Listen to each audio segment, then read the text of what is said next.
Hello everyone, welcome back to the channel. आज की video में हम लोग सीखने वाले हैं टैली में टीडीएस की एंट्री कैसे रिकॉर्ड करी जाती है और साथ ही साथ उस टीडीएस को हमें इनकम टैक्स पोर्टल पे कैसे पेमेंट करानी है। ये भी हम इस आज की वीडियो में लाइव प्रैक्टिकल एग्जांपल के साथ सीखने वाले हैं। तो सबसे पहले हम एक इनवॉइस देख लेते हैं। हमने प्रोफेशनल सर्विसेज ली है एसकेएन एसोसिएट से 1 लाख प्लस जीएसटी की। अगर आप साल में किसी एक वेंडर से 50,000 से ज़्यादा की सर्विसेज लेते हैं प्रोफेशनल सर्विसेज, तो आपको टीडीएस डेट करना होता है @10%। जो हमारा पुराने एक्ट में जो टीडीएस का सेक्शन था वो था प्रोफेशनल का 194J। बट नए एक्ट में क्या हो गया कि सारे टीडीएस के सेक्शन को जो 194C 194J 194H इनको मर्ज करके एक ही सेक्शन में कन्वर्ट कर दिया गया है, जो कि है सेक्शन 393।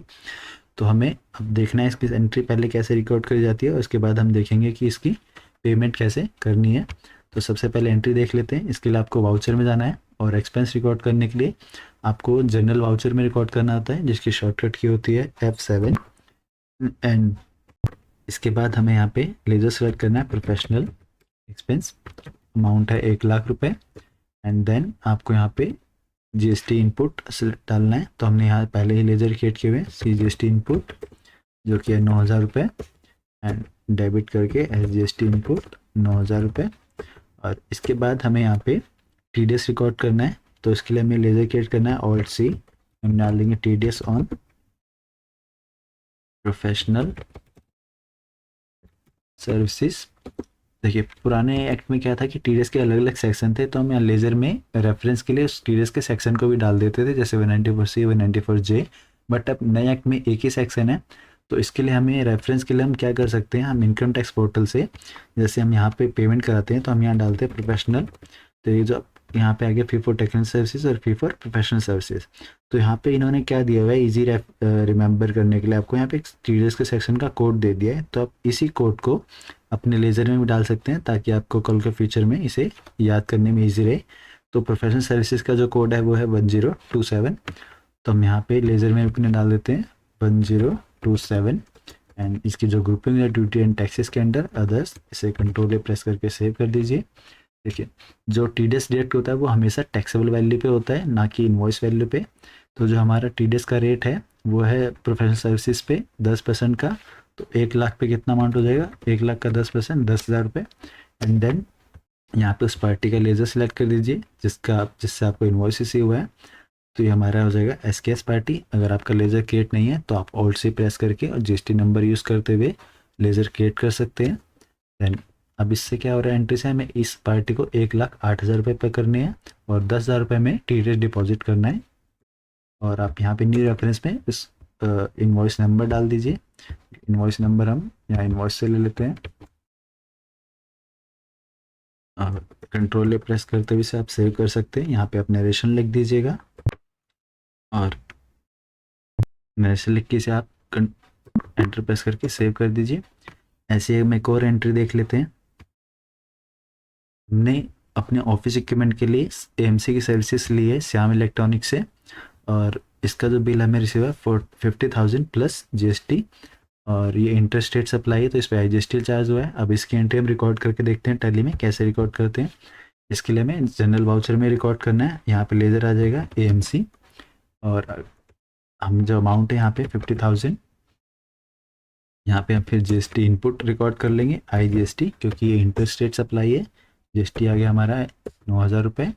एंड देन हमें यहाँ पे टीडीएस रिकॉर्ड करना है। इसके लिए हम प्रेस करेंगे Alt+C लेजर क्रिएट करने के लिए टीडीएस ऑन कॉन्ट्रैक्टर। और इसका भी हम कोड यहाँ पे इनकम टैक्स पोर्टल सर्च करके डाल सकते हैं। जैसे आप यहाँ लिखेंगे कॉन्ट्रैक्टर, ये देखिए आपको यहाँ पे कोड दे देगा सेक्शन 393 और जो कोड है वो इसका 1023 है। तो आप टैली में अपने रेफरेंस के लिए यहाँ पे कोड डाल दीजिएगा 1023। ग्रुपिंग ड्यूटी एंड टैक्सेस के अंदर सेव कर दीजिए। और जो कॉन्ट्रैक्टर का जो टीडीएस रेट होता है वो इंडिविजुअल और एचयूएफ के लिए 1% होता है एंड कंपनीज के लिए 2% होता है। तो ये हमारा कंपनी है तो इसके केस में हमारा 2% टीडीएस रेट होगा। 50,000 का 2% हो जाएगा 1,000 रुपीज़ क्रेडिट हो जाएगा, क्योंकि ये हमारी लाइबिलिटी है। एंड देन श्याम इलेक्ट्रॉनिक्स हमने ऑलरेडी लेजर क्रिएट किया हुआ है, आप लेजर क्रिएट कर सकते हैं।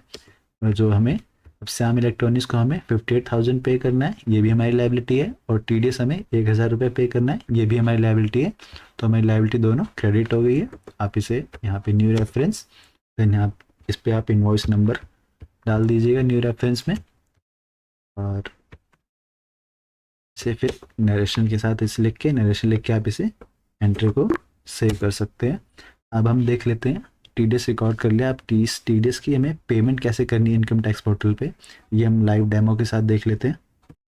जैसे आप इनकम टैक्स पोर्टल पे आएंगे, आपको यहाँ पे 2 एक्ट दिख जाएंगे। हमें अप्रैल से इनकम टैक्स एक्ट 2025 के अंडर TDS पे करना है, तो आप ये सिलेक्ट करें, यहाँ पे कंटिन्यू प्रेस कर दीजिए, एंड देन हमें यहाँ न्यू पेमेंट पे जाना है, और इसके बाद हमें यहाँ से टैक्स ईयर सेलेक्ट करना है 26-27 एंड पे TDS, प्रोसीड पे आना है।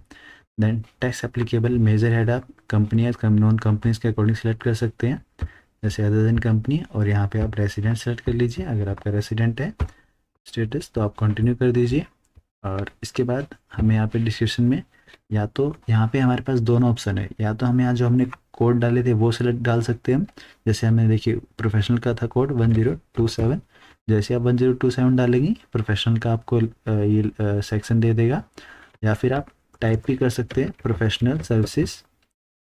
प्रोफेशनल डालेंगे तो आपको ये प्रोफेशनल सर्विसेज का डिस्क्रिप्शन दे देगा, fee for technical services, fee for professional services, ये वाला हो जाएगा, जिसमें कि इसमें भी कोड मेंशन है 1027।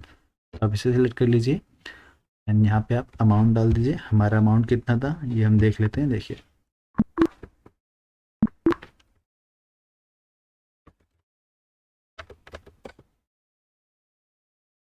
प्रोफेशनल सर्विस का हमारा जो अमाउंट था वो था 10,000 रुपये,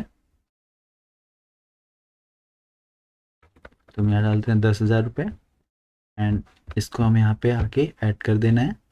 अब देखिए पिछले एक्ट में होता क्या था कि जितने भी आपके जैसे अलग अलग सेक्शन में आप TDS डिपॉजिट कराते थे, 194J प्रोफेशनल अलग, 194C, तो आपको अलग हर सेक्शन के लिए अलग अलग चालान क्रिएट करने होते थे।